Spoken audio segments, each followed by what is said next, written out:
Hello guys, मैं सुनीता आप सभी का बहुत बहुत स्वागत करती हूँ। जैसा कि इससे पहले हमने थर्ड चैप्टर में पढ़ा था कि पृथ्वी के अंदर किस प्रकार परिवर्तन होता चला आ रहा है। हमारी पृथ्वी के अंदर आखिर है क्या। फिर इसके अलावा हमने देखा कि उसके पृथ्वी के अंदर बहुत सी प्लेटें हैं, मैग्मा है, इसके साथ ही साथ बहुत से खनिज तत्व हैं जिसके माध्यम से बहुत से जो इंजीनियर हैं उन्होंने पृथ्वी के अंदर बहुत लंबी खुदाई करके खनिज तत्वों की खोज करी है। इसके साथ ही साथ हमने देखा था कि पृथ्वी के अंदर जो प्राकृतिक जो क्रियाएं होती चलती आ रही है, जिसे कहते हैं गतिशीलता बनी हुई है, इन सब के बारे में हमने इससे पहले वाले अध्याय में देखा। तो आज हमारा जो टॉपिक है नया वो है वायु। इसका पृथ्वी पर क्या स्थान है, मतलब इसके अंदर कौन कौन से और भी जो वो मिश्रित गैसें हैं वे कौन सी हैं। इसके अलावा साथ ही साथ इसमें पढ़ेंगे हम कि किस प्रकार जो वायु का दाब होता है पृथ्वी पर, किस प्रकार जो गर्म वायु होती है, ठंडी वायु होती है, वो विभिन्न प्रकार की प्रक्रियाएं करती हैं, जिसके कारण क्या होता है, जो वायु में परिवर्तन देखा जाता है। जैसे मौसम में भिन्न भिन्न प्रकार के परिवर्तन देखने को मिलते हैं। तो अब इस चैप्टर में हम इसी बारे में पढ़ने वाले हैं। तो शुरू करते हैं अपना नया चैप्टर। हमारी पृथ्वी चारों ओर से वायु की घनी चादर से घिरी हुई है, जिसे वायुमंडल कहते हैं। पृथ्वी पर सभी जीव जीवित रहने के लिए वायुमंडल पर निर्भर है। यह हमें सांस लेने के लिए वायु प्रदान करता है, साथ ही साथ एवं सूर्य की किरणों के हानिकारक प्रभाव से हमारी रक्षा करता है। यदि सुरक्षा की यह चादर ना हो तो हम दिन के समय सूर्य की गर्मी से तप्त होकर जल सकते हैं एवं रात के समय ठंड से जम सकते हैं। अतः यह वायु राशि है जिसे पृथ्वी के तापमान को रहने योग्य बनाया है। ये क्या कह रहा है, अब ये बता रहा है कि जो पृथ्वी है, जो चारों तरफ पृथ्वी के अंदर एक पतली परत विद्यमान है जिसे वायुमंडल कहा जाता है। और ये जो वायुमंडल है, ये जो मनुष्य जीवन व्यतीत करता है पृथ्वी पर, उसकी जीवन के लिए बहुत अधिक महत्वपूर्ण है, बहुत अधिक महत्वपूर्ण भूमिका निभाता है ये जीवन प्रदान करने में। और साथ ही साथ इसे क्या करते हैं, सभी सजीव जो प्राणी होते हैं वे इसे श्वास के माध्यम से इसे ग्रहण करते हैं। और जो वायु मंडल है, ये हमें सूरज की हानिकारक किरणों से सुरक्षा करता है। यदि अगर ये सुरक्षा ना करे तो क्या होगा, दिन के समय हम सूरज की रोशनी से जल जाएंगे। इतनी अधिक इसकी रोशनी है सूरज की, सूरज का जो तापमान है बहुत अधिक है। तो अगर जब ये वायुमंडल इसके माध्यम से पृथ्वी पर रहने वाले लोगों की रक्षा होती है, सुरक्षा होती है। और अगर ये ही रात के समय भी अगर यही स्थिति बताई गई है, अगर वायुमंडल ना रहा तो रात के समय ठंड के मारे यहाँ का जो भी व्यक्ति है, जीवित प्राणी है, वे जम जाएगा।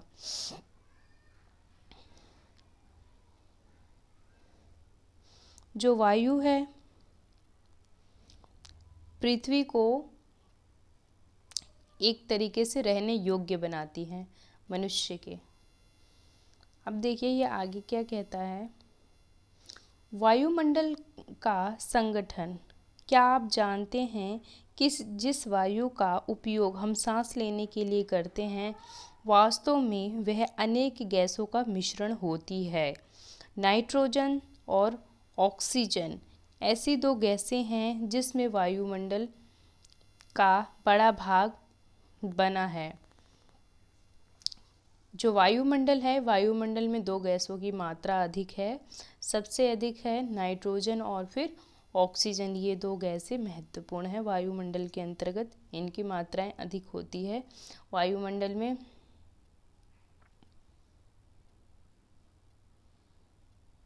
ये देखिए ये दिखा रहा है यहाँ पे, जो नाइट्रोजन है वे 78% है, ठीक है।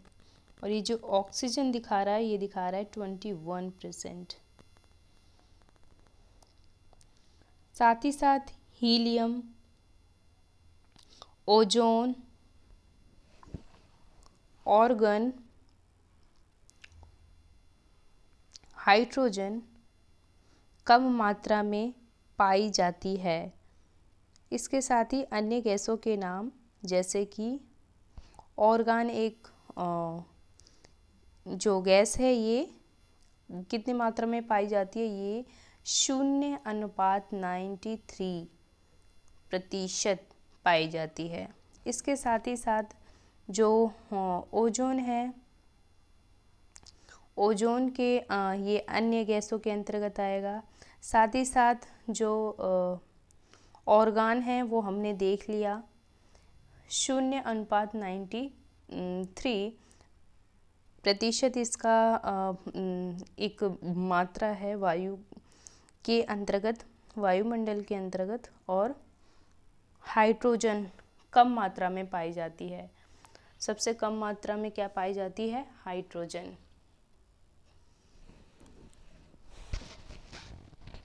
इन गैसों के अलावा धूल के छोटे छोटे कण भी हवा में मौजूद है।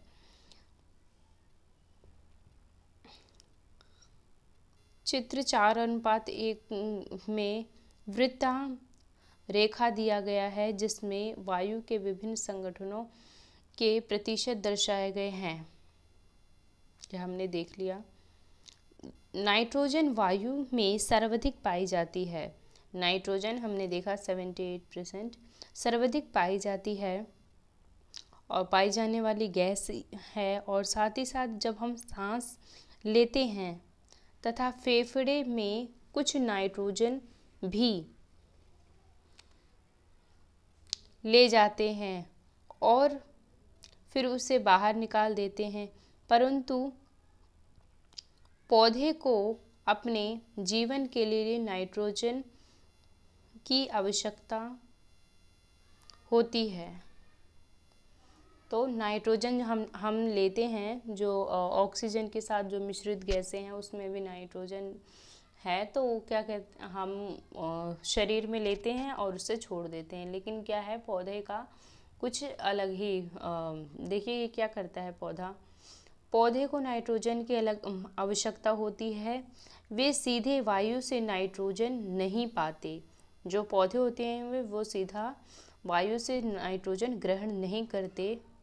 मृदा अर्थात मिट्टी तथा कुछ पौधों की जड़ों में रहने वाले जीवाणु वायु में नाइट्रोजन लेकर इसका स्वरूप बदल देते हैं, जिसमें पौधे का प्रयोग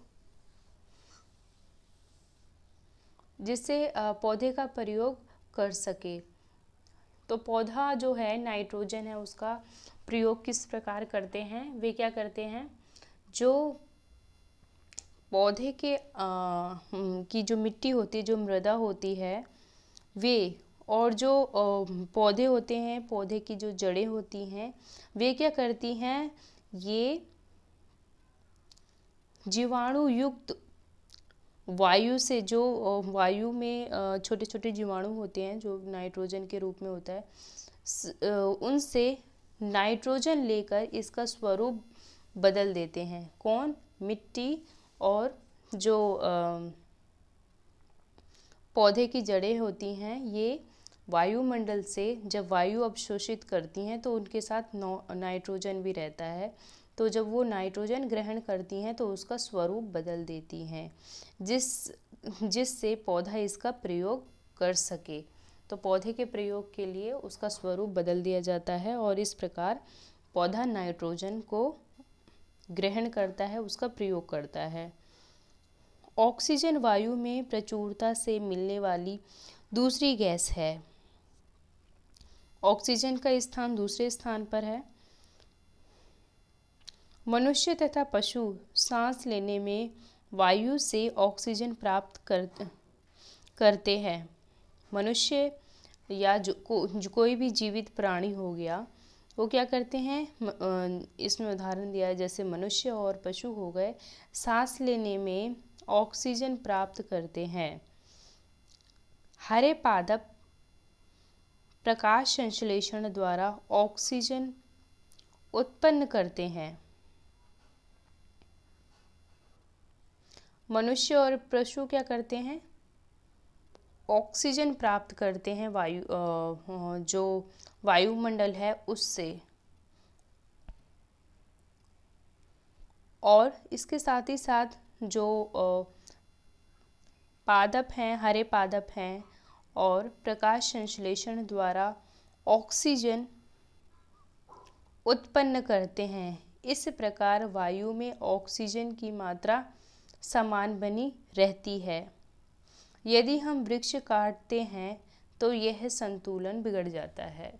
कहने का मतलब ये है कि हम ऑक्सीजन लेते हैं, मनुष्य हो गया, पशु हो गया, ऑक्सीजन लेते हैं, कार्बन डाइऑक्साइड छोड़ते हैं। तो पेड़ क्या करते हैं? कार्बन डाइऑक्साइड को ग्रहण कर लेते हैं और उसके बदले में ऑक्सीजन छोड़ते हैं। तो ये वही कह रहा है कि अगर मान लीजिए वृक्षों को काट दिया जाए और इनका जो संतुलन बना हुआ है पृथ्वी पर जलवायु के आधार पर, इसके साथ ही साथ अनेक प्रकार के वृक्षों के जो लाभ हैं, तो वो कह रहा है कि अगर इसे काट दिया जाए तो संतुलन खराब हो जाएगा, बिगड़ जाएगा। कार्बन डाइऑक्साइड अन्य महत्वपूर्ण गैस है। कार्बन डाइऑक्साइड अन्य महत्वपूर्ण गैस है। हरे पादप अपने भोजन के रूप में कार्बन डाइऑक्साइड का प्रयोग करते हैं और ऑक्सीजन वापस देते हैं। मनुष्य एवं पशु कार्बन डाइऑक्साइड बाहर निकालते हैं। मनुष्य तथा पशुओं द्वारा बाहर छोड़े जाने वाली कार्बन डाइऑक्साइड की मात्रा पादपों द्वारा प्रयोग की जाने वाली गैस के बराबर होती है, जिससे यह संतुलन बना रहता है। परंतु यह संतुलन कोयला, खनिज तेल आदि ईंधनों के जलने से बिगड़ जाता है। ये वायुमंडल में प्रतिवर्ष करोड़ों टन कार्बन डाइऑक्साइड की बढ़ोतरी करते हैं। परिणाम स्वरूप कार्बन डाइऑक्साइड का बढ़ा हुआ आयतन पृथ्वी पर मौसम और जलवायु को प्रभावित करता है। कहने का तात्पर्य ये है, अब देखिए कि जब जो पेड़ हैं वो कार्बन डाइऑक्साइड ग्रहण कर लेते हैं और ऑक्सीजन छोड़ते हैं। हालांकि जब तक ये संतुलन सही मात्रा में चलता रहता है, लेकिन जैसे ही और भी अन्य जो खनिज उत्खनन होते हैं और जो कोयले का प्रयोग होता है और खनिज तेलों का प्रयोग होता है, इसके अलावा जो ईंधन होते हैं उनसे जलने वाला जो धुआं होता है, उनसे जो प्राप्त निकलने वाली जहरीली गैसें होती हैं, तो ये सब क्या करती हैं? ये सब वायुमंडल में जो संतुलन है उससे संतुलन बिगड़ जाता है और संतुलन बनाने में मतलब जो पृथ्वी है, प्रकृति है, वो उसके लिए हानिकारक हो जाता है। इसके परिणाम स्वरूप क्या होता है?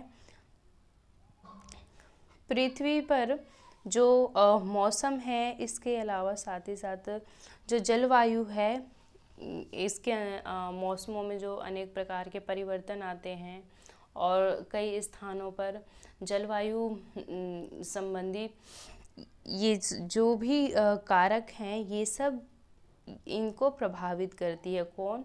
हानिकारक गैसें, कार्बन डाइऑक्साइड और विभिन्न प्रकार से जो साधन है, जो ईंधन है, उनसे निकलने वाला धुआं और जो खनिज तेल हैं, कोयला है, इन सब का उपयोग करने पर जहरीली गैसें जो प्रकृति में जाके मिल जाती है, ये क्या करती है? ये प्राकृतिक संतुलन को बिगाड़ती हैं।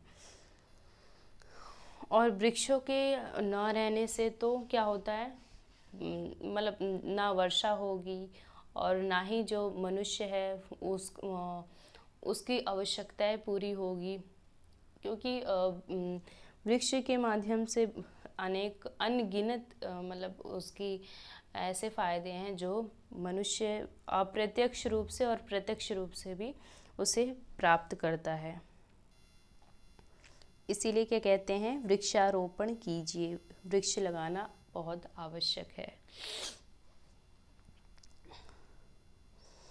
देखिए यहाँ पे, क्या आप जानते हैं कार्बन डाइऑक्साइड वायुमंडल में फैलकर पृथ्वी से विकिरित ऊष्मा को पृथ्वी पर रोककर ग्रीन हाउस प्रभाव पैदा करती है, इसीलिए इसे ग्रीन हाउस गैस कहते हैं। और इसके अभाव में पृथ्वी इतनी ठंडी हो जाती कि इस पर रहना असंभव होता है। तो कार्बन डाइऑक्साइड कितना इसका कितना अधिक मतलब प्रयोग है, इसका कार्य कितना अधिक है, जो कि हमारे जीव मंडल, स्थल मंडल पे मनुष्य के जीवित रहने के लिए अनेक प्रकार से वो योगदान देती है। तो क्या करती है, ये जो कार्बन डाइऑक्साइड होता है जो वायुमंडल में फैल कर क्या करती है, पृथ्वी के विकिरित ऊष्मा को पृथ्वी पर रोककर ग्रीन हाउस प्रभाव पैदा करती है। जो गर्म ऊष्मा है उसे पृथ्वी पर बनाए रखती है और उसको पृथ्वी के प्रभावित होने से उसकी सुरक्षा करती है, उसे बचाए रखती है। और अगर ये कार्बन डाइऑक्साइड ऐसा ना करे तो क्या होगा, इसके अभाव में जो धरती है वो इतनी ठंडी हो जाएगी कि यहाँ पे रहना असंभव हो जाएगा पृथ्वी पर। किंतु जब कारखानों एवं कार के धुएं से वायुमंडल में इसका स्तर बढ़ता है, तब इस ऊष्मा के द्वारा पृथ्वी का तापमान बढ़ता है। इसे भूमंडलीय तापन कहते हैं, ग्लोबल वार्मिंग कहते हैं। क्या होता है, जब वायु में धुआं की जो जहरीली गैसें होती हैं वो मिश्रित होती है और जो कारखाने हैं वहाँ से निकलने वाला जो धुआं होता है, ये सब क्या करता है, ये सब वायुमंडल को प्रभावित करता है, जिसके कारण जो पृथ्वी है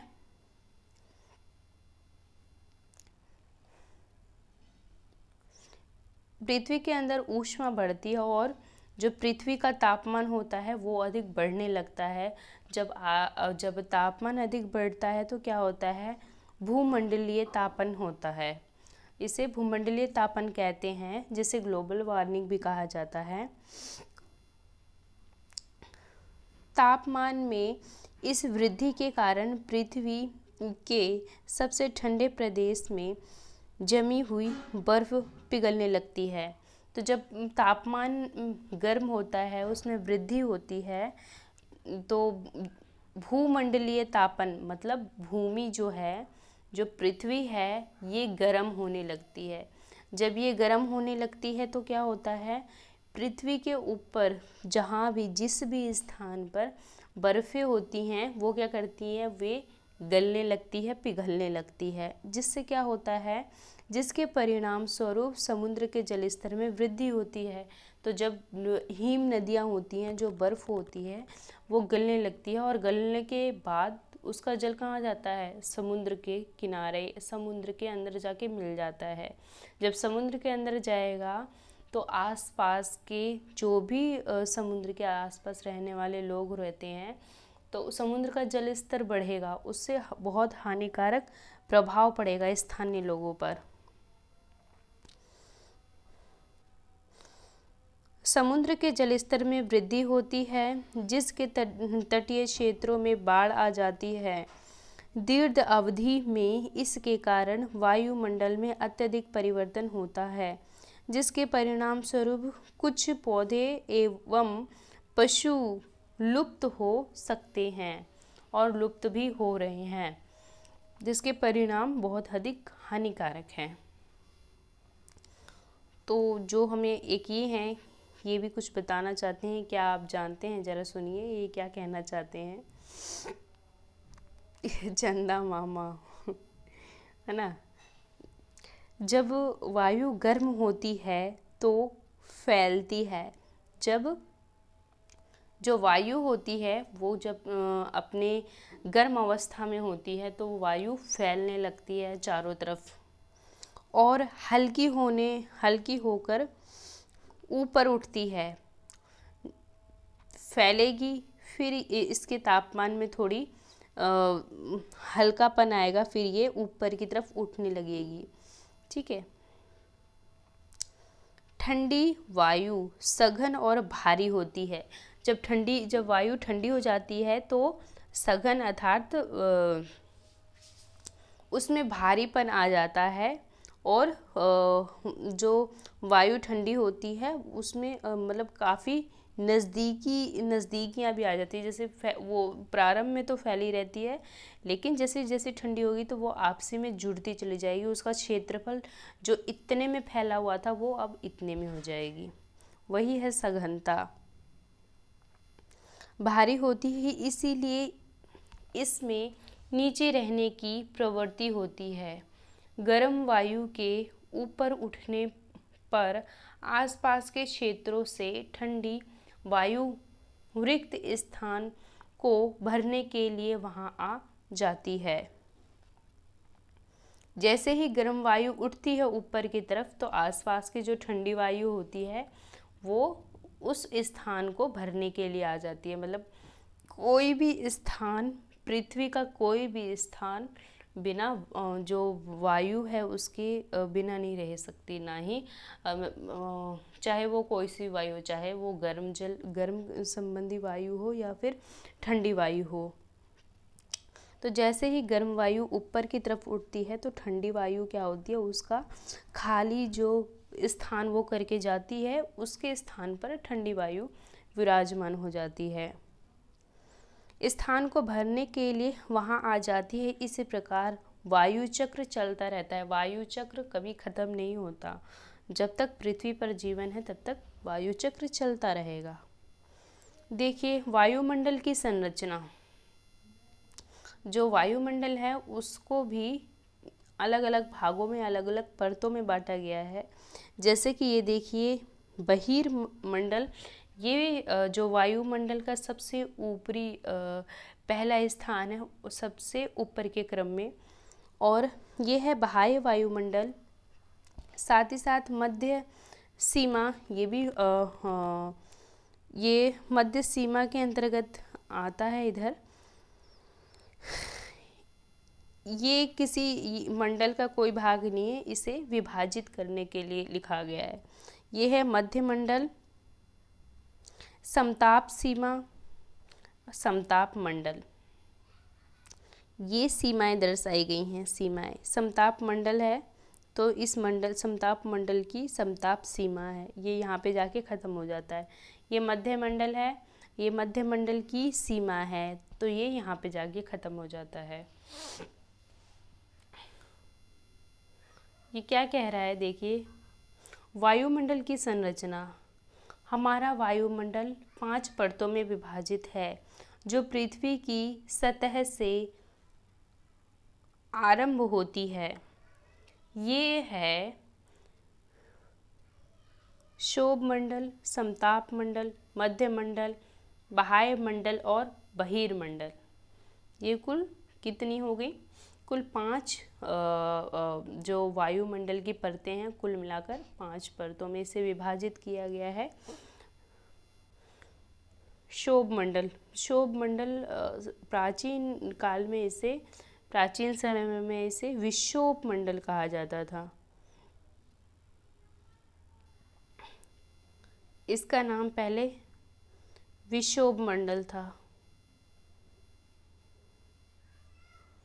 लेकिन बाद में समय के साथ साथ ये जो वी है ना,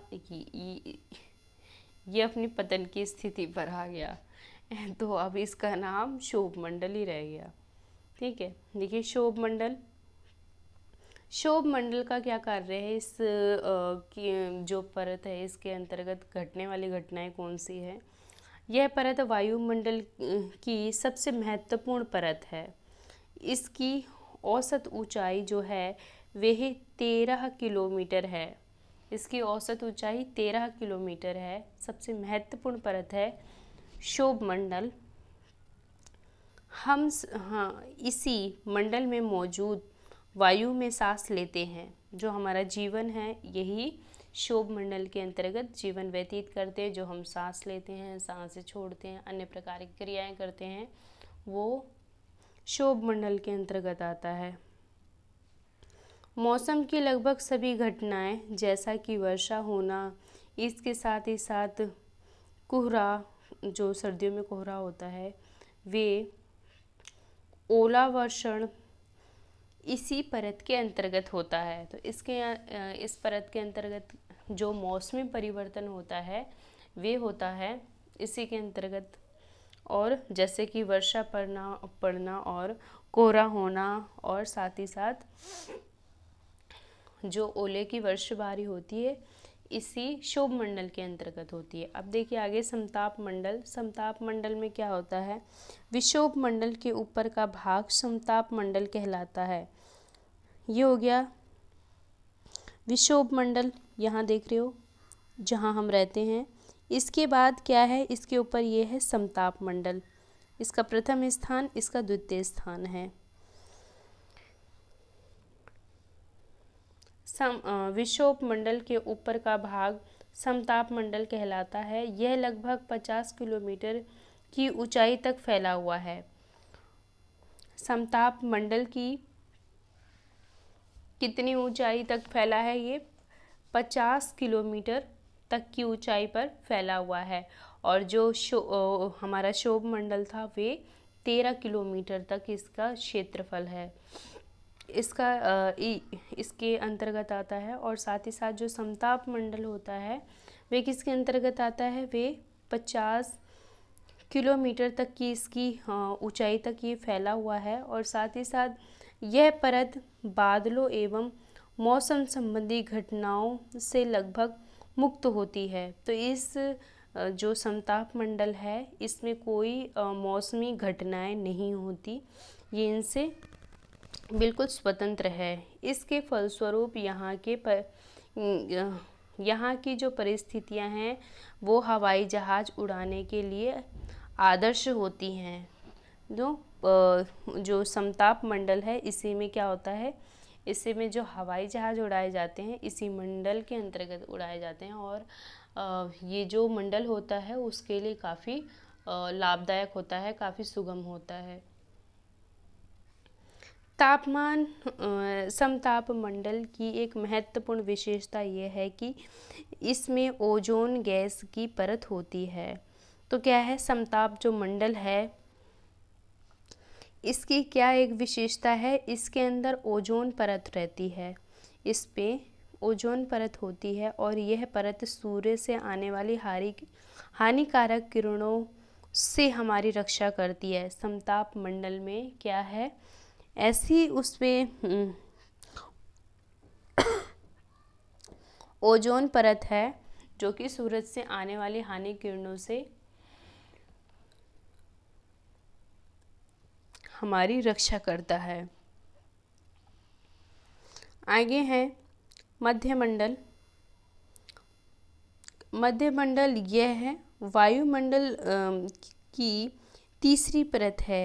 यह जो है परत समताप मंडल के ठीक ऊपर है।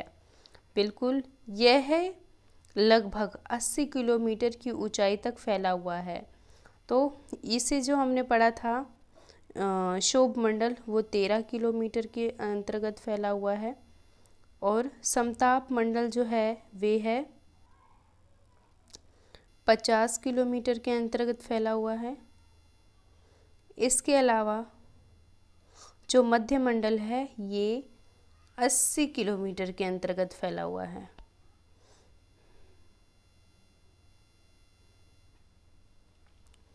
ठीक है, और ये जो अंतरिक्ष में प्रवेश करने वाले उल्का पिंड इस परत में आने पर जल जाते हैं। तो जो मध्यमंडल है, मध्यमंडल में जो भी उल्का पिंड आते हैं अंतरिक्ष से, वहाँ पे आते ही वो उल्का पिंड क्या होते हैं, भस्म हो जाते हैं, जल जाते हैं। इसके साथ ही साथ बाह्य मंडल, बाह्य मंडल में क्या गतिविधियाँ होती है। बाह्य मंडल में बढ़ती ऊंचाई के साथ साथ तापमान अत्यधिक तीव्रता से बढ़ता है। बाह्य मंडल में जो भी जाएगा वहाँ, तो क्या होता है कि जैसे जैसे ऊंचाई बढ़ती जाएगी वैसे वैसे तापमान में तीव्रता से परिवर्तन होता चला जाएगा, अत्यधिक तीव्रता से बढ़ता चला जाएगा तापमान। आयन मंडल इस परत का एक भाग है। इसी जो बाह्य मंडल है इसी के अंतर्गत आयन मंडल पाया जाता है।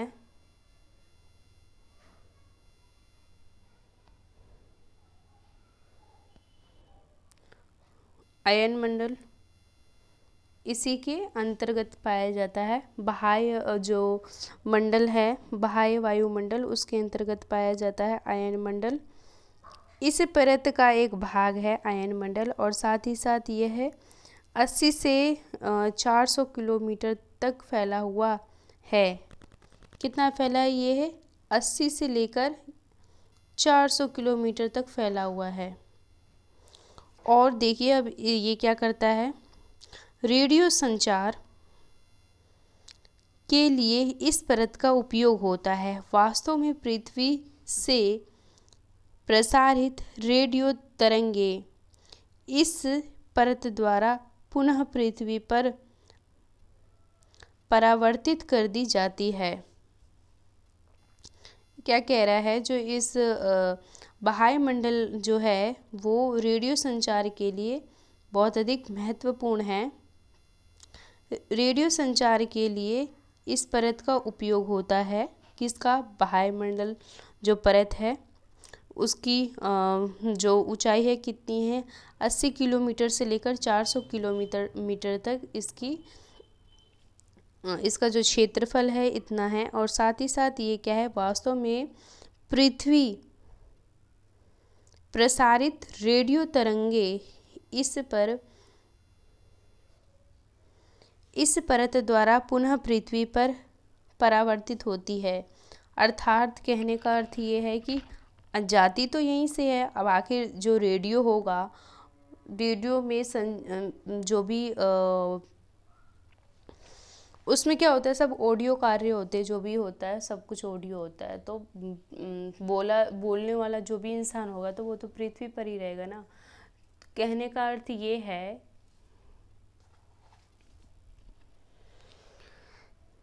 वास्तव में पृथ्वी से प्रसारण करने वाला पृथ्वी पे रहेगा, तो पृथ्वी से ही जो ऑडियो जो जाती है वे रेडियो तरंगे जो होती है इस परत द्वारा पुनः पृथ्वी पर परावर्तित हो जाती है। तो यहीं से जाती है कहाँ तक, बाह्य मंडल तक, और वहीं से फिर वापस आ जाती है पृथ्वी तक। बहिर्मंडल, देखिए बहिर्मंडल क्या करता है, ये वायुमंडल की सबसे ऊपरी परत को बहिर्मंडल के नाम से जाना जाता है। बहिर्मंडल क्या है?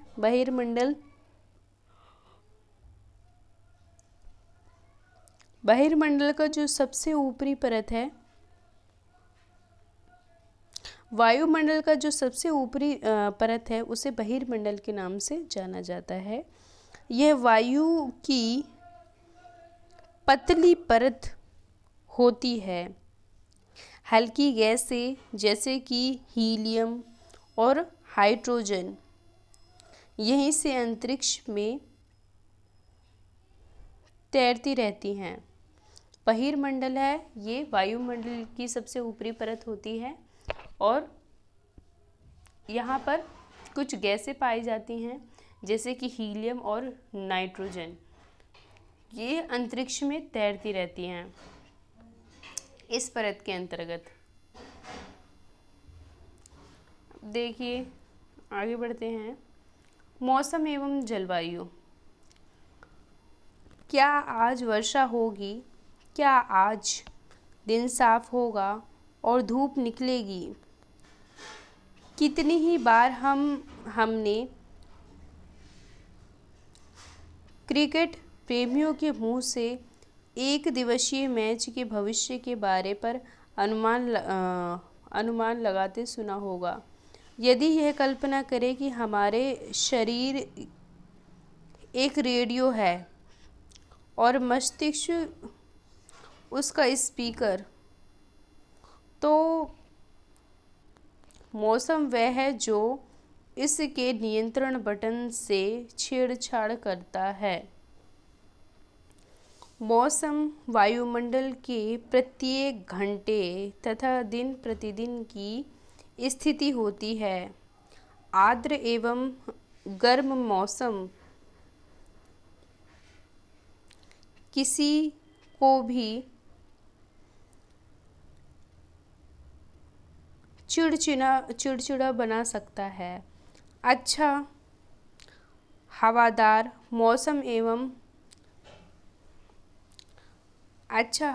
मौसम हमें आनंद देता है और हम घूमने की योजना बना सकते हैं।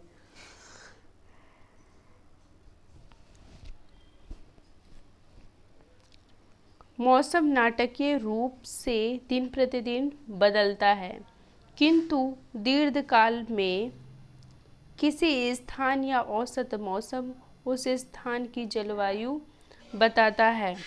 क्या होता है?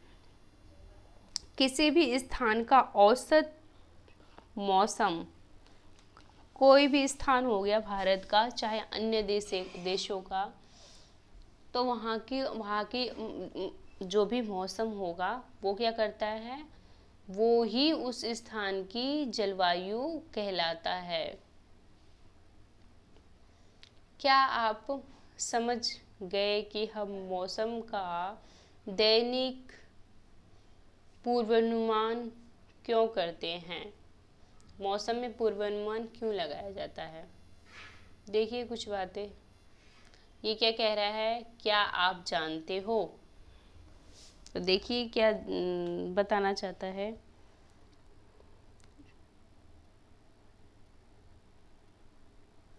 यह जानकर आपको आश्चर्य होगा कि पृथ्वी सूरज की ऊर्जा के 2 करोड़ भाग का केवल 1 भाग ही प्राप्त करती है। 2 करोड़ मतलब 2 अरब। 2 अरबों का क्या करती है वे? एक ही भाग ग्रहण करती है। मतलब सूरज की जो रोशनी है वो इतनी अधिक है, क्या करते हैं ये पूर्ण रूप से पूरा जो सूरज है उसकी जो ऊष्मा होती है वे ग्रहण नहीं करती। उसका कौन सा भाग? 20वां भाग, वो भी अरबों में वो ग्रहण करती है।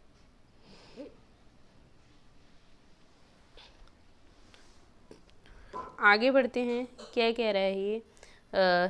स्थानीय समाचार पत्र में 10 दिन के मौसम की रिपोर्ट लिखिए तापमान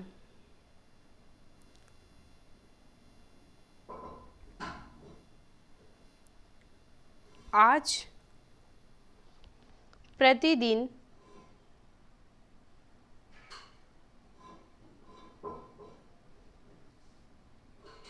आप प्रतिदिन जिस तापमान का अनुभव करते हैं वह वायुमंडल का तापमान होता है। वायु में मौजूद ताप एवं शीतलता के परिणाम को तापमान कहते हैं। प्रतिदिन जो भी तापमान अनुभव किया जाता है उसे क्या कहते हैं? उसे वायुमंडल का ताप कहते हैं। वो वायुमंडल का ताप होता है। और साथ ही साथ वायु में मौजूद ताप और शीतलता के परिणाम को तापमान कहते हैं। ताप और शीतलता के परिणाम को क्या कहते हैं?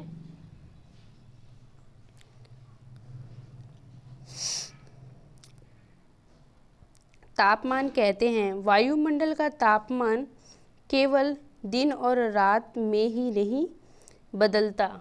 जो वायुमंडल है उसका जो तापमान है सिर्फ दिन और रात में ही नहीं बदलता कि दिन में सुबह हो गई और सूरज निकल गया और रात के समय सूरज ढल गया और क्या हो गया, फिर जो चंद्रमा की रोशनी पड़ने लग गई।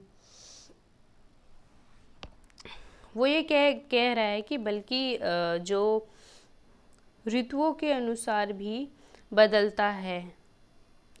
शीत ऋतु की अपेक्षा ग्रीष्म ऋतु ज़्यादा गर्म होता है। शीत ऋतु जो होता है उसकी अपेक्षा जो ग्रीष्म ऋतु होता है वो जो होता है उस समय में ज़्यादा गर्मी होती है।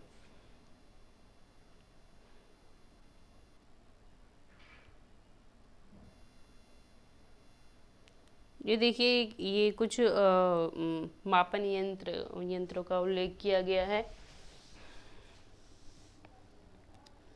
तापमापी तापमान मापता है। जो तापमापी है वे तापमान मापता है।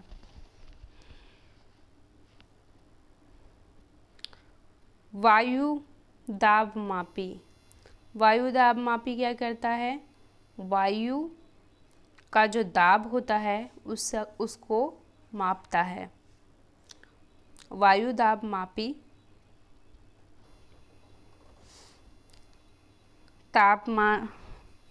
तापमापी ये तापमान मापता है और वायु दाब मापी ये वायु को मापने का कार्य करता है। वर्षा मापी क्या करता है? वर्षा की मात्रा मापता है या नापता है। और साथ ही साथ वात दिग्दर्शी ये क्या करता है? पवन की दिशा दर्शाता है। वात दिग्दर्शी ये पवन की दिशा दर्शाता है कि पवन किस दिशा में चल रही है। उत्तर में चल रही है, दक्षिण में चल रही है, पूर्व में चल रही है या पश्चिम में चल रही है।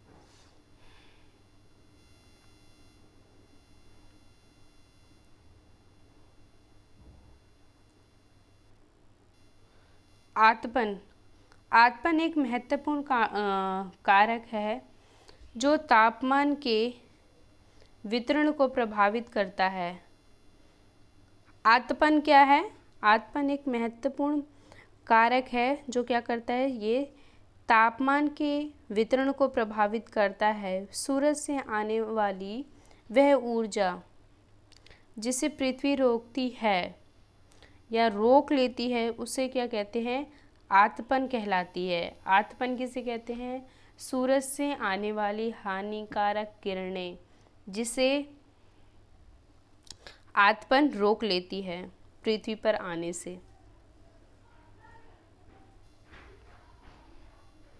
सूरज से आने वाली वह ऊर्जा जिसे पृथ्वी रोक लेती है उसे आतपन कहते हैं। आतपन अर्थात सूर्य ताप की मात्रा भूमध्य रेखा से ध्रुवों की ओर बढ़ती है, इसीलिए तापमान उसी प्रकार घटता जाता है।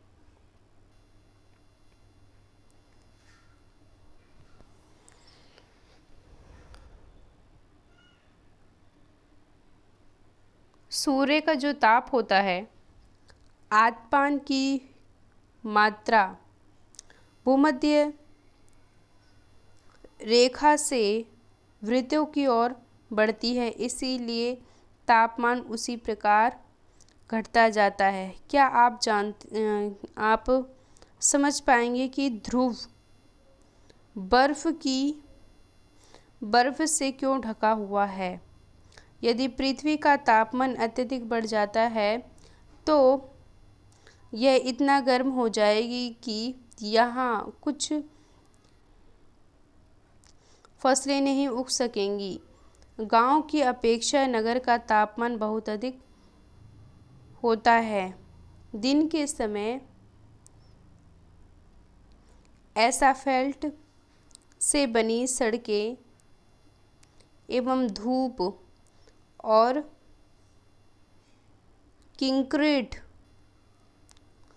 से बने भवन गर्म हो जाते हैं। रात के समय यह ऊष्मा मुक्त हो जाती है।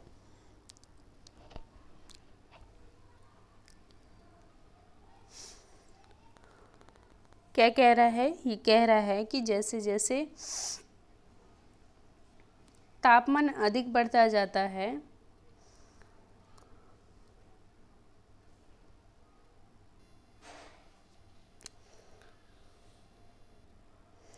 ये जैसे जैसे तापमान बढ़ता जाता है तो यह इतना गर्म हो जाता है कि यहाँ कुछ अन्य फसलें नहीं उगेगी। पृथ्वी पर आने वाली जो भी किरणें हैं, ये ग्लोबल वार्मिंग की स्थिति बता रहा है। जो उत्तरी ध्रुव पर पड़ी हुई जो बर्फ़ें हैं, अगर वो पिघल जाएं तो क्या होगा? जो समुद्र जल का स्तर बढ़ जाएगा और साथ ही साथ जो फसलें हैं वो उग नहीं पाएंगी, असंभव हो जाएंगी उसका उगना। और साथ ही साथ जो ये जो सड़कें हैं और जो धातुएं हैं और कंक्रीट हैं, इन सब से जो भवन बने हुए हैं, इन सब के माध्यम से, जैसे सड़कें भी, जो भी उसके अंदर संसाधन लगे हैं, जो भी स्रोत लगे, जो खनिज तत्व लगे हैं, और साथ ही साथ जो धातु है और जो कंक्रीट से बने ये सब भवन क्या होते हैं, ये सब दोपहर के समय इतना अधिक गर्म हो जाते हैं, इतना अधिक तापमान होता है इसमें। लेकिन क्या होता है, रात तक इनकी सारी ऊष्मा ठंडी पड़ जाती है और इसमें सब ये जो भवन होते हैं, अन्य सड़कें होते हैं, ये सब इसके अंदर की जो ऊष्मा रात्रि के समय ख़त्म हो जाती है, क्योंकि रात्रि में क्या होता है, सूरज छुप जाता है और चंद्रमा निकलता है, जो कि शीतलता प्रदान करता है। नगर के भीड़ वाले ऊंचे भवन मार्ग वायु को रोक लेते हैं, जिससे नगर का तापमान बढ़ जाता है। तो जहाँ पे सघन आबादी होगी, अर्थात सघन आबादी मतलब जहाँ लोग बहुत अधिक लोग हों, और जो जैसे मान लीजिए शहरों वाला जो इलाका है, एक तरीके से ये इसका अच्छा उदाहरण है। उसमें क्या होता है, जो घर बने हुए हैं वो इतने बड़े, और उसमें क्या होता है, उसमें जो भी आसपास की जो भी मतलब एक साधारण वातावरण वो नहीं रह जाता, क्योंकि जो आजकल भी जनसंख्या भी बहुत बढ़ रही है, और जो क्या हो रहे हैं, घर एक इमारत के तो देखने के लिए नहीं मिलते। अधिकांशतः इमारतें 3 मंजिल, 4 मंजिल, 5 मंजिल, इतनी बड़ी इमारतें होती हैं। इससे क्या होता है, इससे जब ऐसी मतलब कहने का मतलब ऐसी जहाँ पे जनसंख्या वाला क्षेत्र होगा, जहाँ इतने ऊंचे घर होंगे, वहाँ जो भी भवन निर्मित होंगे और जो भी अन्य वहाँ के लोग हैं, वहाँ पे गर्म वायु उत्पन्न होती है। और गर्म वायु ये सीधे ऊपर नहीं उठ पाती, क्योंकि जब गर्म वायु चारों तरफ घूमती है तो उसे कोई स्पेस नहीं मिलता, कोई जगह ही नहीं मिलती, क्योंकि हर तरफ घर बने हुए हैं, तो वो उनसे टकरा के फिर वहीं पर बनी रहती है। और ये फिर मतलब जो गर्म वायु है वो उसके दाब के कारण ये जो क्षेत्र रहता है ऐसे शहरों वाला, अधिक जनसंख्या वाला, वहाँ पर तापमान हमेशा बना रहता है।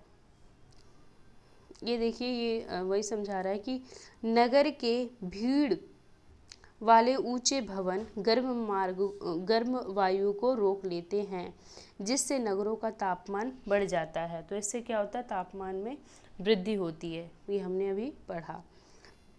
वायु दाब,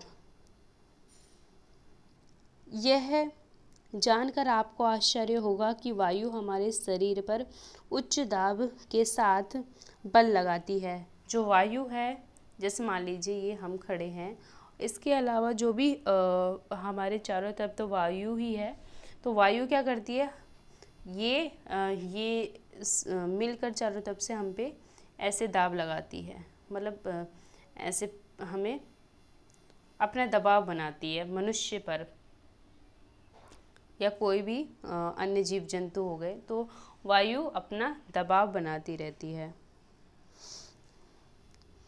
किंतु हम जो हैं इसका अनुभव नहीं कर सकते। ये इसलिए होता है क्योंकि वायु का दाब हमारे ऊपर सभी दिशाओं से लगता है।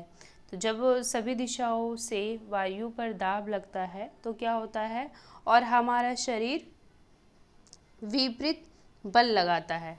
वो तो हम पे बल लगाता ही है वायु, इसके अलावा हमारे शरीर में भी तो जान है, तो वो वायु के विपरीत बल लगाता है, जिसके माध्यम से मनुष्य अथवा अन्य जीव, पशु पक्षी जानवर, वो उसी अवस्था में रहता है जिस अवस्था में वो आदिकाल से चला आ रहा है। पृथ्वी की सतह पर वायु के भार द्वारा लगाया गया दाब वायु दाब कहलाता है। पृथ्वी की जो सतह है उस पर क्या होता है, पृथ्वी की सतह पर वायु के भार द्वारा लगाया गया दाब वायु दाब कहलाता है। जो पृथ्वी है, पृथ्वी पर जो भी वायु है, चाहे गर्म वायु चाहे ठंडी वायु, वो पृथ्वी पर अपना दाब बनाती है, तो उसी को क्या कहा जाता है, उसी को वायु दाब कहा जाता है। वायुमंडल के ऊपर की ओर जाने पर दाब तेजी से गिरने लगता है। जैसे जैसे वायुमंडल में हम ऊपर की तरफ बढ़ते चले जाएंगे तो वहाँ का जो तापमान होगा, जैसे जैसे ऊपर जाते हैं तो वहाँ का जो तापमान होता है वो घटने लगता है। वायु दाब का क्षितिज वितरण किसी स्थान पर उपस्थित वायु के ताप द्वारा प्रभावित होता है। जब पृथ्वी पर वायु का दाब लगता है, अभी हमने देखा, तो क्या होता है, वो एक क्षितिज किसे कहते हैं, मान लीजिए ये एक धरा है, मतलब भूमि है, और ये है सूरज का अस्त हो रहा है और ये पहाड़ है। तो अगर बहुत दूर से देखा जाए, बहुत अधिक दूर से, तो ऐसा लगेगा जैसे ये जो सूरज है ना, ये पृथ्वी के अंदर मतलब छुप रहा है। कहते हैं ना, सूरज पश्चिम में ढलता है।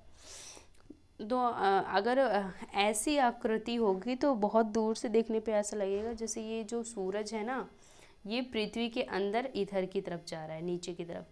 यही जो मिलन की अवस्था होती है, जैसे ये जब ये दूर से देखने में लगेगा कि ये पृथ्वी के अंदर, भीतर के अंदर जा रहा है, तो इसी अवस्था को क्या कहते हैं, क्षितिज। तो वायु की भी ऐसी स्थिति होती है। जब वायु होता है ना यहाँ, ये जो भूमि है इसके साथ ही इधर होता है वायु जब क्षितिज स्थल पर होता है तो यही बता रहा है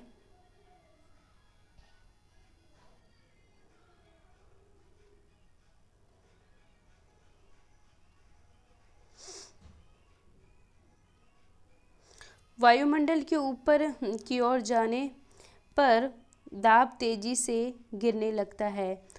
समुद्र स्तर पर वायु दाब सर्वाधिक होता है और ऊंचाई पर जाने पर घटता जाता है। समुद्र स्तर पर क्या होता है? समुद्र स्तर पर वायु जो दाब होता है, अपना दाब बनाती है, जो हवा होती है, जो पवन होती है, जो वायु होती है, बहुत अधिक होता है समुद्र पर। और ऊंचाई पर जाते ही जाते इसका जो दाब होता है वो घटता चला जाता है। वायु दाब का क्षैतिज वितरण किसी स्थान पर उपस्थित वायु के ताप द्वारा प्रभावित होता है। जो वायु दाब होता है क्षैतिज वितरण पर कोई भी स्थान पर उपस्थित वायु के तापमान द्वारा प्रभावित होता है। अत्यधिक तापमान वाले क्षेत्र में जो वायु होती है वो गर्म होकर ऊपर उठती है।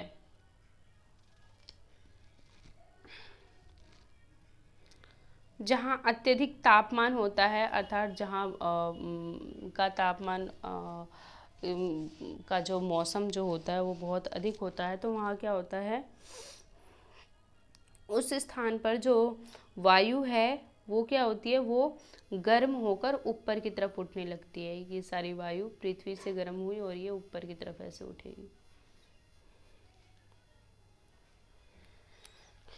यह निम्न दाब क्षेत्र बनाता है। निम्न दाब बादल युक्त आकाश एवं नम मौसम के साथ जुड़ा होता है।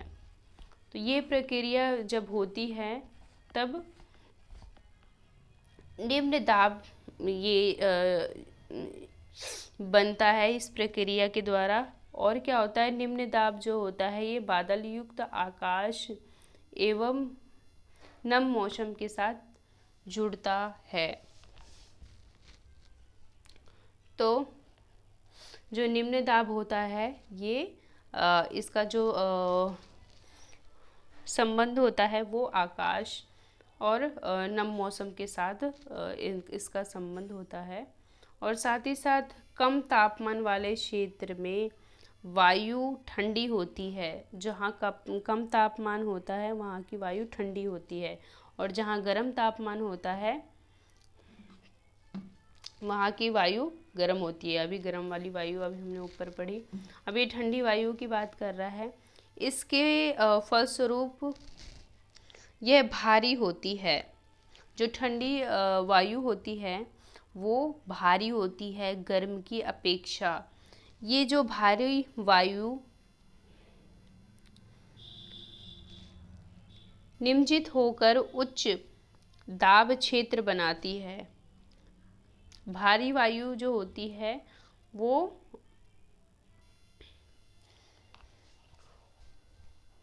उच्च दाब बनाती है, उच्च जो क्षेत्र बनाती है, और साथ ही साथ उच्च दाब के कारण स्पष्ट एवं स्वच्छ आकाश होता है। जहाँ उच्च दाब उत्पन्न होता है, उच्च दाब के कारण ये सब घटनाएं घटती होती है, तो वहाँ पर उच्च दाब के कारण जो आकाश होता है वो साफ रहता है, स्वच्छ रहता है। कहाँ? ठंडे इलाकों में, जहाँ ठंडी जलवायु पाई जाती है, कम तापमान वाले क्षेत्र में की बात कर रहा है। वायु सदैव उच्च दाब क्षेत्र से निम्न दाब क्षेत्र की ओर गर्म करती है। जो वायु है वो सदा हमेशा क्या करती है, उच्च दाब वाले क्षेत्र से निम्न दाब क्षेत्र की ओर गमन करती है। जहाँ उच्च तापमान पाया जाता है वहाँ से निकलते हुए वो निम्न दाब वाले क्षेत्र की तरफ बढ़ती रहती है। क्या आप जानते हैं?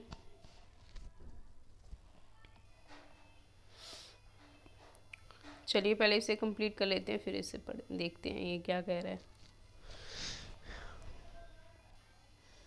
पवन उच्च क्षेत्र में निम्न दाब क्षेत्र की ओर वायु की गति को पवन कहते हैं। उच्च दाब क्षेत्र से निम्न दाब क्षेत्र, ये देखिए जब वायु होती है उच्च दाब क्षेत्र से लेकर आगे निम्न दाब क्षेत्र की तरफ बढ़े, वहाँ की तरफ गति करे, तो वायु की गति को पवन कहते हैं। इस प्रकार के जो वायु गति करती है, उच्च दाब से निम्न दाब की तरफ बढ़ती है, तो ये जो प्रक्रिया होती है इसी को पवन कहलाती है। ये जो गति होती है उसी को पवन कहते हैं। यह आप पवन को काम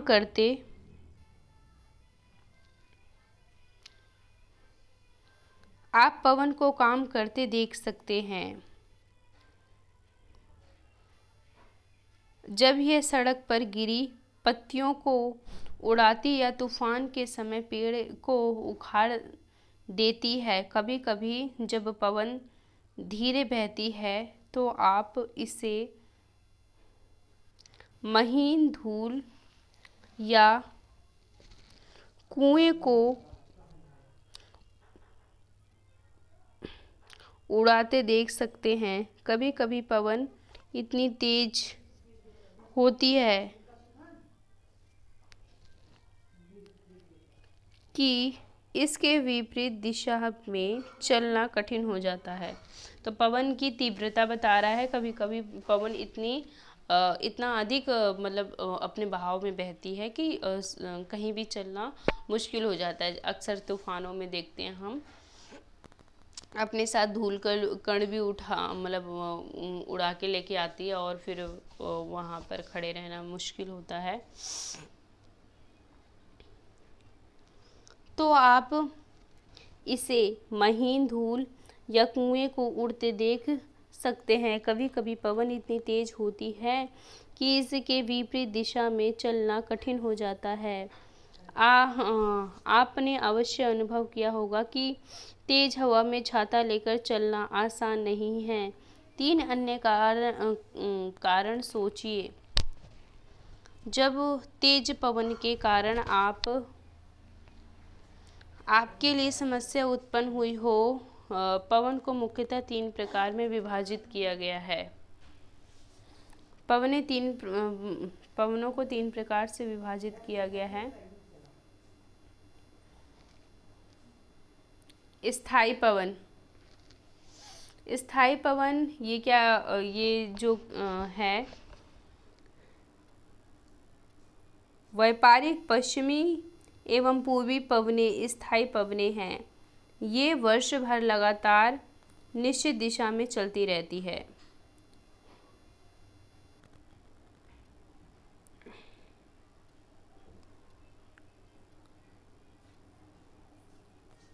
व्यापारिक पश्चिमी पवने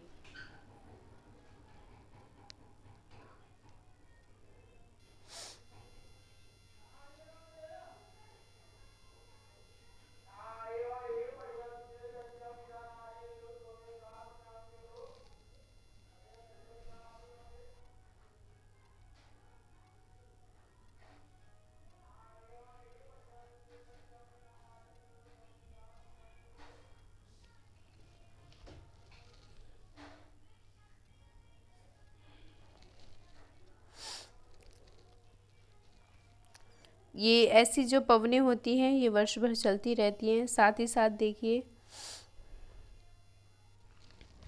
ये देखिए इसको भी साथ साथ समझते चलते हैं। ये है पृथ्वी का एक ग्लोब दर्शाया है। ये पूरा ग्लोब है। इनको इन्हीं पवनों के आधार पर यहाँ दर्शाया है। ये देखिए बीच से ये जा रही है विषुवत रेखा, और ये है कर्क रेखा, और ये है मकर रेखा।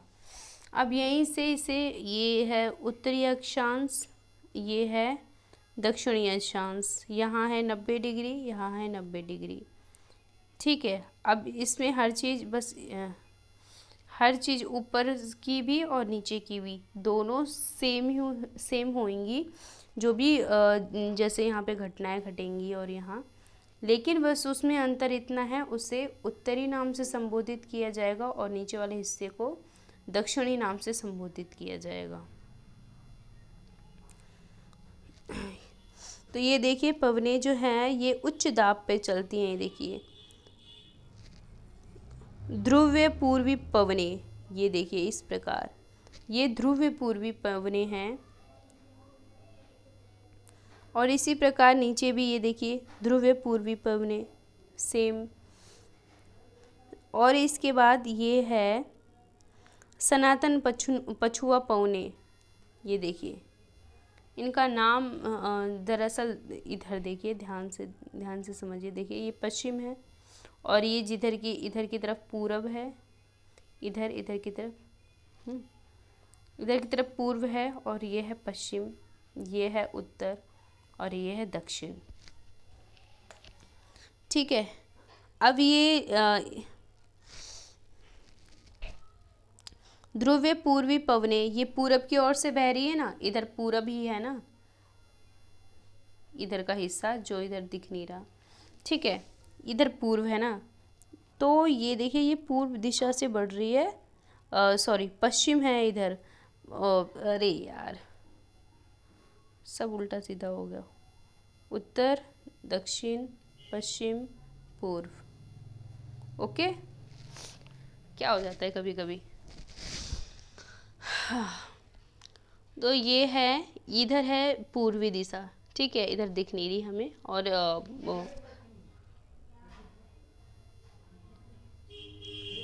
ये है पूर्वी, ये है दक्षिणी, ये है उत्तरी और ये है पश्चिम। तो ये है ध्रुवीय पूर्वी पवनें, ये पूर्व की तरफ से चल रही हैं इस प्रकार, पूर्व दिशा की ओर पूर्व से बह रही हैं। इनकी जो दिशा है ये पूर्व से बहना है, लेकिन बह किधर को रही है, पश्चिम को बह रही है। और ठीक इस प्रकार इधर से ही ये देखिए बह रही हैं इधर की तरफ से, इधर पूर्व है, पूर्व से इधर की तरफ बढ़ रही हैं पश्चिम की तरफ। ये देखिए, तो इसका नामकरण क्या हुआ है, इसी आधार पर इसका नाम रखा गया है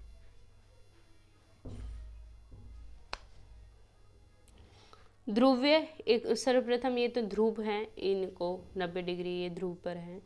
ध्रुवीय पूर्वी पवनें इसे भी कहा गया, इसे भी कहा गया ध्रुवीय पूर्वी पवनें। बस अंतर इतना है, ये उत्तर दिशा में और ये दक्षिण दिशा में है। इसके साथ ही साथ ये देखिए ये पश्चिम से उठ तो पश्चिम से रही है, इधर पश्चिम है, उठ पश्चिम से रही है और जा पूर्व दिशा में रही, हाँ पूर्व दिशा में जा रही है। ये देखिए ये और ठीक इसी प्रकार पश्चिम से उठ रही हैं ये हवाएं और ये इधर देखिए पूर्व दिशा की ओर जा रही है। ओके, तो इस प्रकार इसका नाम क्या पड़ गया, सनातन पछुआ पवन। सनातन पछुआ पवन। ठीक, ये है उत्तर में और ये है दक्षिण में। यहाँ से इसे विषुवत रेखा अलग करती है। अब देखिए इधर है उत्तर पूर्वी व्यापारी पवनें। ठीक उत्तर से होते हुए आ रही है। अब ये उत्तर दिशाओं से ही चल रही है, उत्तर से पश्चिम की तरफ बढ़ रही हैं।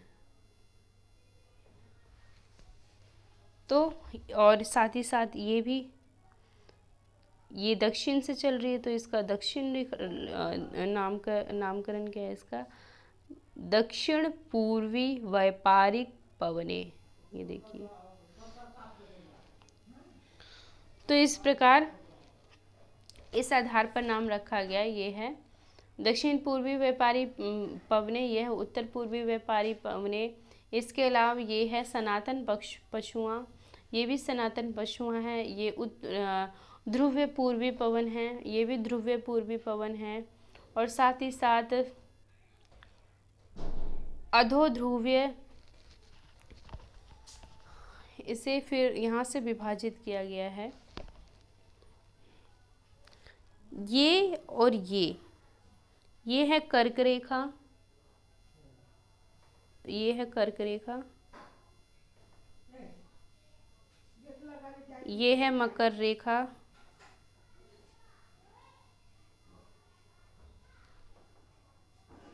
ठीक है, कर्क रेखा, मकर रेखा।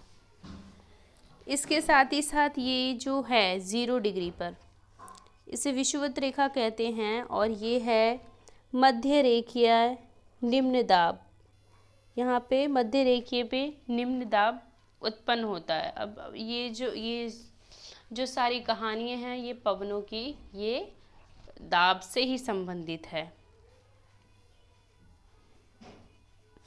तब देखिए, अब इसका नाम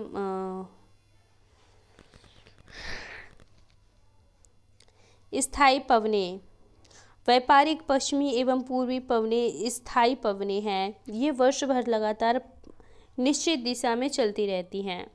तो स्थायी पवनें हैं, इसे कहा गया है, ये देखिए, व्यापारिक पश्चिमी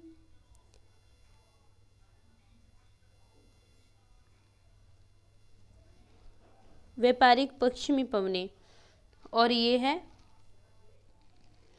उत्तरी पूर्वी व्यापारिक पश्चिमी पवनें, और ये इधर है दक्षिणी पूर्वी व्यापारिक जो पवनें हैं, ये लगातार वर्ष भर एक ही इनकी दिशा में ये बहती रहती है। वर्ष भर ये एक ही निश्चित दिशा में चलती रहती है। मौसमी पवनें, इसके बारे में क्या कह रहा है कि जो मौसमी पवनें हैं, ये पवनें विभिन्न ऋतुओं में अपनी दिशा बदलती रहती हैं। उदाहरण के लिए भारत में मौसमी पवनें, जो मौसमी पवनें होती हैं, देखिए नाम से ही पता चल रहा है मौसमी पवनें। तो क्या कोई भी स्थान हो, क्या वर्ष भर वहाँ पर एक ही मौसम रहता है? बिल्कुल नहीं। तो जिस प्रकार मौसम बदलता रहता है, उसी प्रकार जो मौसमी पवनें हैं वो अपना जो दिशा होती है वे बदलती रहती हैं। तो उसी का एक उदाहरण दे रहा है कि जैसा कि भारत में जो मानसूनी पवनें हैं वे मौसमी पवनों का ही उदाहरण हैं। और ये है स्थानीय पवनें। ये जो पवनें किसी छोटे क्षेत्र में वर्षा या दिन के किसी विषय से चलती है। उदाहरण के लिए जो स्थल है वे और समुद्री समीर। क्या आपको भारत के उत्तरी क्षेत्र की गर्म एवं शुष्क स्थानीय पवन याद है? उसे लू कहते हैं। तो भारत के जो उत्तरी दिशा में जो उत्तरी क्षेत्र है उसमें जो गर्म शुष्क हवा चलती है, गर्म शुष्क हवा उसे कहते हैं, जो जिसका जो तापमान होता है वायु का बहुत अधिक गर्म होता है। और इससे क्या होता है, इससे मतलब अगर मनुष्य को इससे एक तरीके से इस प्रकार की हवा में अगर आता है तो वो बीमार पड़ जाता है। क्या है? उस हवा का नाम है लू। अब देखिए आगे ये बता रहा है कुछ चक्रवात के बारे में। प्राकृतिक आवेश, प्रकृति के साथ खिलवाड़ होगा तो क्या होगा? बहुत मतलब उसके बहुत एकदम गहरे परिणाम होते हैं। तो ये क्या कह रहा है, इसे पढ़ते चलते साथ ही साथ देखो जरा। ये भारत के पूर्व समुद्री तटों पर स्थित ओडिया से बंगाल की खाड़ी से उठने वाले चक्रवातों का खतरा बनता रहा। 7 से 8 अक्टूबर 1999 को राज्य के 5 जिलों में चक्रवात आया और 29 अक्टूबर 1999 में एक अन्य महाचक्रवात आया। 2 महाचक्रवातों का उल्लेख किया गया है, एक 17 से 18 अक्टूबर 1999 को और एक 29 अक्टूबर 1999 को। 2 महाचक्रवात आए जिसने राज्य के एक बड़े भाग में तबाही मचा दी और मुख्यतः पवन का वेग, वर्षा तथा ज्वारीय प्रोत्कर्ष में हानि हुई। और 260 किलोमीटर प्रति घंटे के वेग वाली पवन कितना इसका जो दाब था वो था कितना था 260 किलोमीटर प्रति घंटे के अंतर्गत।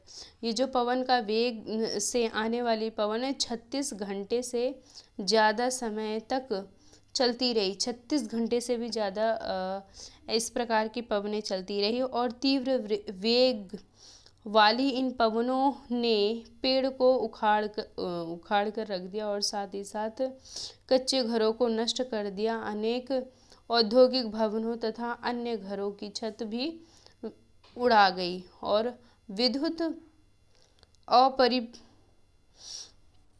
विद्युत आपूर्ति तथा एवं जो टेलीफोन है, टेलीफोन इलाके पूरी तरह से क्या हो गया, इनमें पूरी तरह से कट गई। चक्रवात के फलस्वरूप लगातार 3 दिन तक भारी वर्षा होती रही। यह वर्षा के कारण क्या हुआ, उड़ीसा के प्रमुख जो नदियों में बाढ़ आ गई और चक्रवात पवनों के कारण उठी ज्वारीय तरंगे स्थल पर 20 किलोमीटर तक आ गई और फलस्वरूप तटीय क्षेत्रों में भयानक तबाही हुई। अचानक 7 से 8 मिनट ऊंची ज्वारीय तरंगे आई, जिसके कारण तैयार खड़ी धान की जो फसलें थी वो पूरी तरीके से नष्ट हो गई। तो ये चक्रवात के जो इतिहास में एक उदाहरण है कि इतना मतलब हानिकारक चक्रवात आया। 36 घंटे तक ऐसा चक्रवात चलता रहा, साथ ही साथ 3 दिनों तक वर्षा चलती रही, जिसके माध्यम से साथ ही साथ जो उड़ीसा जो था वो पूरा जलमग्न हो गया। जो उनकी नदियाँ थी उनमें बाढ़ आ गई और विभिन्न प्रकार की जो समस्याएं देखने को मिली।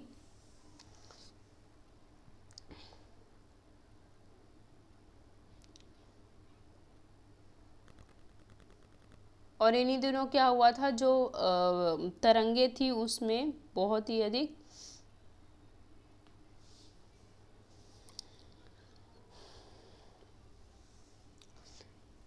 तेजी से उसमें प्रतिक्रिया उनमें गति हो रही थी। साथ ही साथ ये देखिए क्या कह रहा है, इसके फलस्वरूप तटीय क्षेत्रों में, हाँ ये सब तो हमने देखा कि 7 से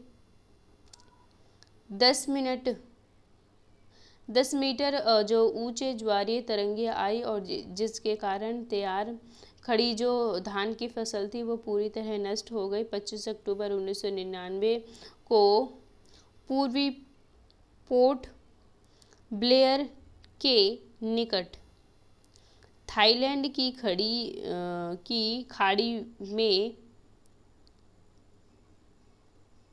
अवपात के कारण यह चक्रवात उत्पन्न हुआ और यह धीरे धीरे उत्तर और पश्चिम दिशा में बढ़ा। गहन होकर इसने महाचक्रवात का रूप धारण कर लिया। 29 अक्टूबर को सुबह 10:30 बजे उड़ीसा के इरेसामा और बालीकुंडा के बीच के क्षेत्र को प्रभावित किया।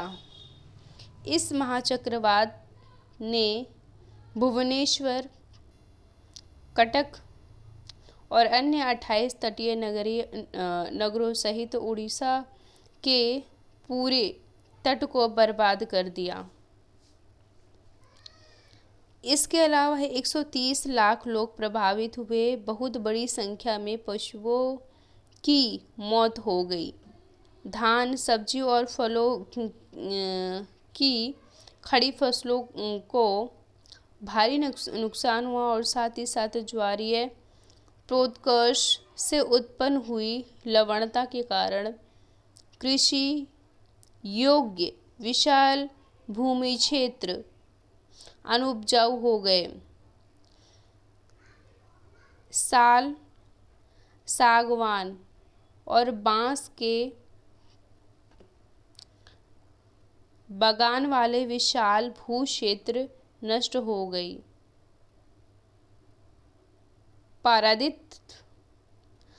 पारादीप और जो कोणार्क के बीच स्थित मैंग्रोव के जंगल लुप्त हो गए। महाचक्रवात के इतने अधिक दुष्परिणाम देखने को मिले।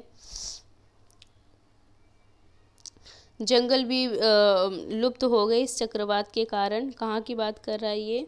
भुवनेश्वर में कटक की बात कर रहा है। और साथ ही साथ ये क्या कह रहा है कि इतने अधिक की इसने तबाही मचाई कि जो उपजाऊ भूमि थी वो अब अनुपजाऊ हो गई।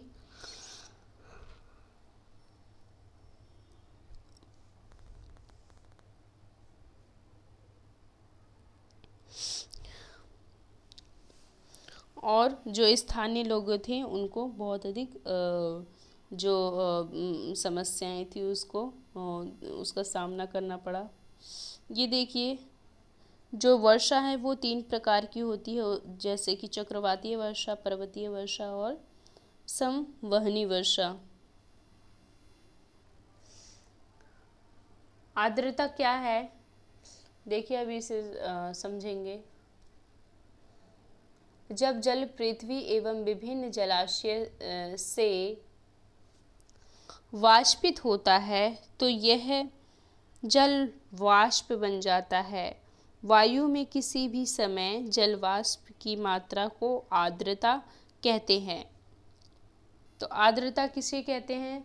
जो जल है, जल का जब वाष्पीकरण होता है, चाहे वो जल समुद्र में हो, पृथ्वी पर हो, तालाब पर हो, या फिर वृक्षों के माध्यम से हो, या फिर किसी भी रूप में हो, तो जब जल का वाष्पीकरण होता है और वायु में किसी भी समय जल वाष्प की मात्रा को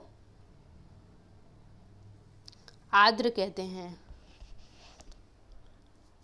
जल का वाष्पीकरण होता है उसी को आर्द्रता कहते हैं। देखिए, जब जल का वाष्पीकरण होगा तो कुछ ऐसी जाएगा ना, बना हुआ जो वाष्पीकरण हुआ है वो आकाश तक ऊपर जाकर पहुंचता है। फिर क्या होता है? आकाश में ऊपर जाकर पहुंचेगा तो बादल बनाएगा, और जब बादल बनाएगा, बादल में काफ़ी सघनता होगी। फिर जब वो जो जल वाष्प है वो एक जल का रूप ले लेगी, और जल बादल तो रख नहीं सकते, तो जैसे ही वो जल का रूप लेगी उसी रूप से, उसी समय से क्या होगा, जो वर्षा होती है वो प्रारंभ हो जाती है।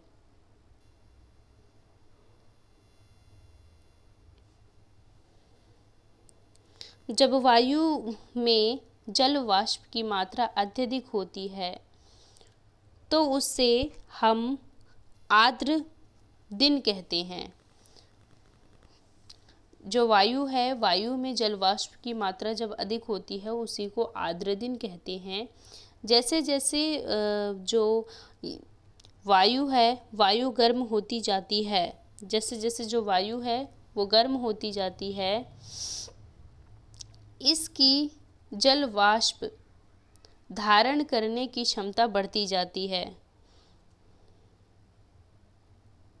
जैसे जैसे वायु गर्म होगी तो वो क्या होगा, उसकी जो जल वाष्प ग्रहण करने की क्षमता जो होती है वे उसमें वृद्धि होती जाती है, और इस प्रकार यह और अधिक आर्द्र होती है।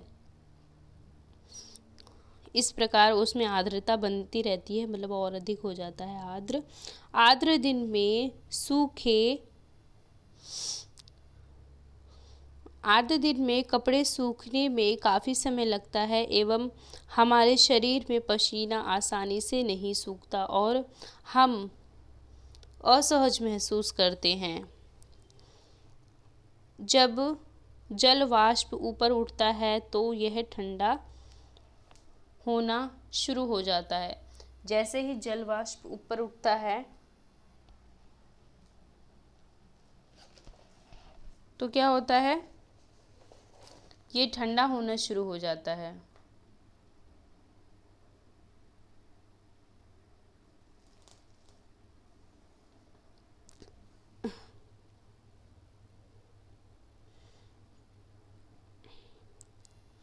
जल वाष्प संघनीय होकर ठंडा हो जाता है, ठंडा होकर जल के बूंद में बन जाता है। और जब ये ठंडा होकर जल के रूप में बन जाता है तो इसी को क्या कहते हैं, इसी को चक्रवाती वर्षा कहा जाता है। देखिए, ये चक्रवाती वर्षा की बात कर रहा है।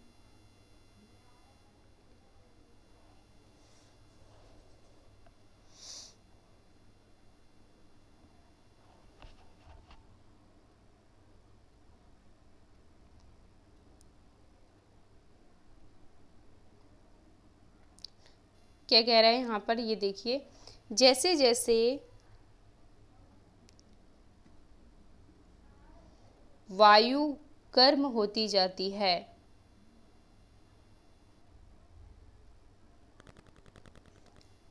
इसी जलवाष्प धारण करने की क्षमता बढ़ती जाती है।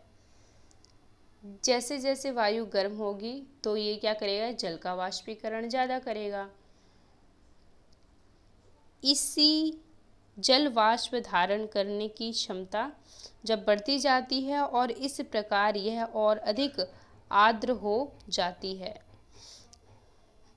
आर्द्र दिन में कपड़े सुखाने को काफ़ी समय लगता है,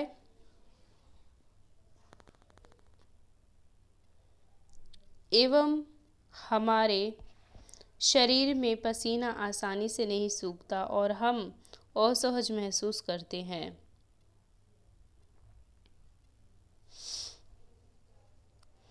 अब साथ ही साथ चक्रवाती जो वर्षा है उससे भी समझ लीजिए क्या होता है। जब मान लीजिए ये धरातल है, भूमि है, स्थल मंडल है, और वहाँ की जो वायु है वे ठंडी है, मतलब कम तापमान पड़ रहा है, तो वहाँ की जब कम तापमान बढ़ता है तो इससे क्या होता है, वायु ठंडी होती है।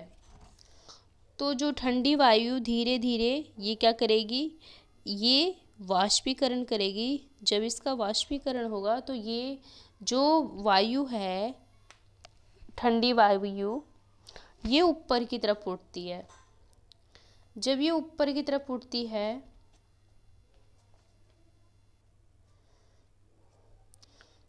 तो जैसे जैसे ये ऊपर उठती जाती है तो ऊपर जाके गर्म होती जाती है। ठीक है, जैसे जैसे ये गर्म होती जाएगी और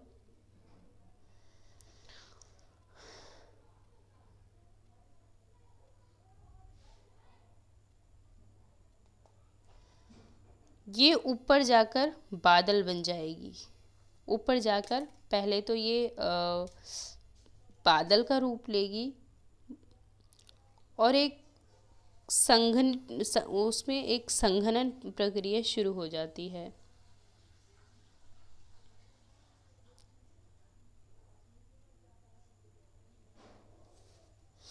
जैसे जैसे ये ऊपर उठेगी और ठंडी जो वायु होगी वो ऊपर उठती चली जाएगी तो वो गर्म होती जाएगी। गर्म होती जाएगी तो उसमें संघनन की प्रक्रिया शुरू हो जाएगी। जब संघनन की प्रक्रिया शुरू हो जाएगी तब वो पूर्ण रूप से एक मतलब आकाश पे जाते ही फिर वो एक वर्षा का रूप ले लेती है। और इस प्रकार क्या होता है, जो गर्म वायु होती है और ठंडी वायु होती है, इस प्रकार वो वर्षा का मिलकर रूप लेती है और इस प्रकार की जो वर्षा होती है वो चक्रवाती वर्षा कहलाती है।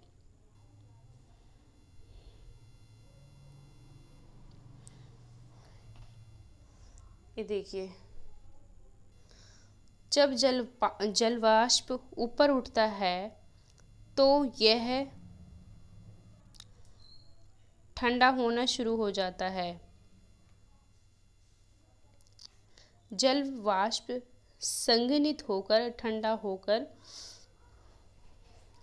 जल की बूंद बनाते हैं।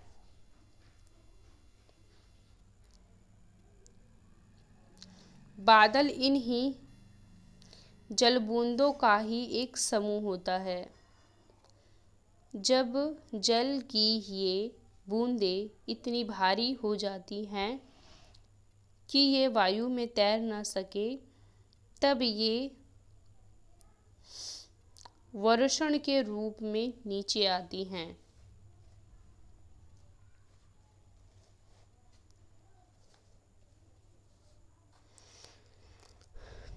तो इस प्रकार की जो वायु होती है वो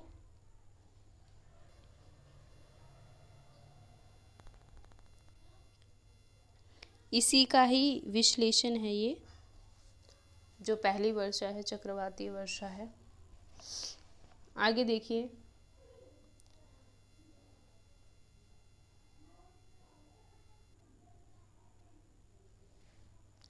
आकाश में उड़ते हुए जो जेट हवाई जहाज अपने पीछे सफेद पथ चिन्ह छोड़ते हैं, इनके इंजनों से निकली नमी संघनित हो जाती है। वायु के गतिमान न रहने की स्थिति में यह संघनित नमी कुछ देर तक पथ के रूप में दिखाई देती है।